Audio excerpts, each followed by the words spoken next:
இருக்குது. இது எப்போ சொல்லணும் தெரியுங்களா? சஷ்டி அன்னைக்கு சொல்லி நம்ம வந்து ப்ரே பண்ணோன்னா முருகர் நமக்கு நிறைய நல்லது செய்வார்.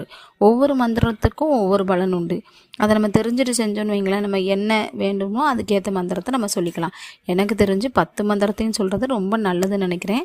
ஃபஸ்ட் ஒன் பாருங்களேன், ஓம் சரவண பவ அப்படின்னா பாதுகாப்பும் முருகனர்களும் நமக்கு நிறைய கிடைக்குமா. ஓம் சண்முகாய நமக அப்படின்னா ஆன்மீக வளர்ச்சியும் ஞானமும் கிடைக்குமா. ஓம் முருகனே நமக அப்படின்னா அனைத்து நலன்களும் செல்வ வளமும் நமக்கு கிடைக்குமாங்க. அதை விட வேலவா வேலவா அப்படின்னு சொன்னோன்னா வெற்றியே கிடைக்குமா. ஓம் குமாராய நமக அப்படின்னு சொன்னோன்னா நமக்கு ஆரோக்கியமும் மகிழ்ச்சியும் கிடைக்கும். நான் இதை தான் அடிக்கடி சொல்ல போகிறேன். ஓம் காந்தாய நமக, அதாவது கந்தாய நமக அப்படின்னு சொன்னோன்னா வலிமையும் உற்சாகமும் கிடைக்கும். ஓம் சுப்பிரமணியாய நமக அப்படின்னு சொன்னோன்னா நமக்கு ஏற்படக்கூடிய தடைகள் எல்லாம் விலகும்.